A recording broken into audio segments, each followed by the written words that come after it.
دوستو super powers دنیا کے درجنوں ممالک کو اپنا ہم نوا بنانے کی کوشش میں لگی رہتی ہیں تاکہ یہ ممالک ان کے دوسرے مخالف بلاک میں نہ چلے جائیں اور ان کو اپنے مفادات کی خاطر ہر ممکن مالی اور فوجی امداد بھی دیتی آئی ہیں۔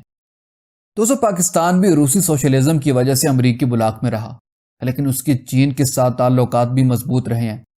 امریکہ ہمیشہ ہی اسے مالی امداد خواہ قرضوں یا گرانٹ کی صورت میں ہو یا فوجی اسلحہ طیاروں ابدوزوں کی صورت میں ہو فراہم کرتا رہا ہے، کیونکہ اس کے پیش نظر اس کے ہمسایہ اور دشمن ملک بھارت سے طاقت کا توازن رکھنے کی وجہ سے یہ سب ضروری تھا۔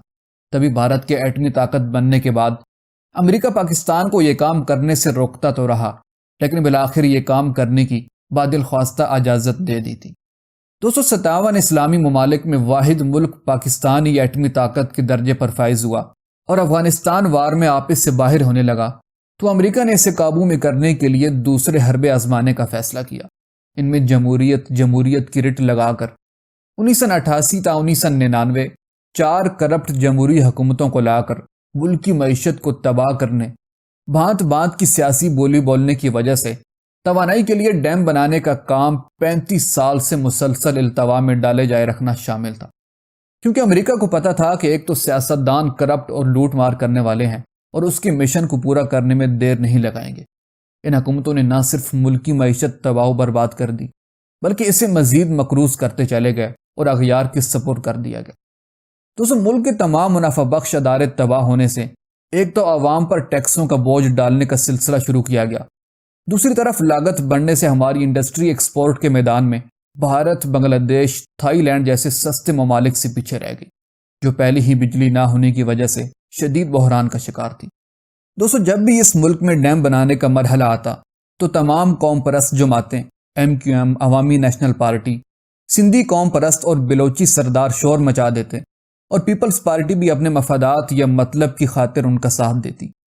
اصل میں یہ جماعتیں انڈیا اور امریکہ سے روپیہ پیسے لینے کی وجہ سے اس کے ایجنڈے پر عمل کر رہی تھیں۔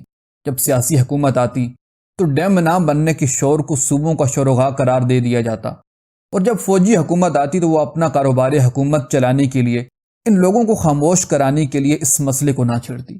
جنرل ایوب خان نے اس لیے سارا الزام اپنے اوپر لے کر سیاست پر پابندی لگا کر ڈیم بھی بنائے اور 1 یونٹ بھی قائم کیے رکھا۔ دوستو آج نوبت یہ آ گئی کہ تنخواہیں پوری کرنے، اسمبلی کے اخراجات یعنی عللے تللے پورے کرنے، افسر شاہی ججوں، فوجی افسروں اور سول افسروں کے آسائشات اور تنخواہوں کے لیے غیر ممالک سے قرضے لینے پڑتے ہیں۔ دوائیاں اور سکول کی کاپیاں کتابیں تو یورپ امریکہ والے ہمیں فقیر سمجھ کر دے ہی دیتے ہیں۔ ان کو معلوم ہے کہ مسلمان کروڑ پتی ارب پتی لوگ جان چلی دمڑی یعنی پیسہ نہ چھوڑیں گے، اس لیے یہ نیک کام انہی کو ہی انجام دینا پڑتا ہے۔ اپنی گاڑیوں، ٹینکوں اور طیاروں میں ایندھن ڈالنے سمیت ہر پرزہ اور دیگر اشیاء ہم انہی غیروں سے لینے پر مجبور ہو چکے ہیں۔ دوستو امریکہ یہ نہیں کہتا کہ قرضے لے کر ہڑپ کر جاؤ، لوٹ مار کرو اور اپنے ہی ملک کو تباہ کر دو۔ صرف اپنی جیبیں بھرنے کی خاطر اور اپنی ہی عیاشیاں پوری کرنے کی خاطر یہ لوگ قرضے لینے پر مجبور ہیں، اور امریکہ کی ہاں میں ہاں ملانے پر بھی۔ ایوب خان بھی تو قرضے لیا کرتا تھا، اس نے ان قرضوں سے ڈیم بنائے، زراعت اور معیشت کو ترقی دی، ملک کے ہر صوبے میں ترقی کا عمل شروع کیا، ملکی دفاع کے لیے اسلحہ، ٹینک، طیارے، ابدوزیں حاصل کی اور اپنے دشمن کے مقابل نہ صرف اسے دفاعی طور پر مضبوط بنایا بلکہ مالی طور پر بھی مضبوط تر کیا۔ پاکستان کا 100 روپیہ انڈیا کے 150 روپے برابر تھے، لیکن آج انڈیا کے 100 روپے پاکستان کے 160 روپے کے برابر ہیں۔ ہمارے سکے کی کوئی قیمت یا طاقت ہی نہیں ہے۔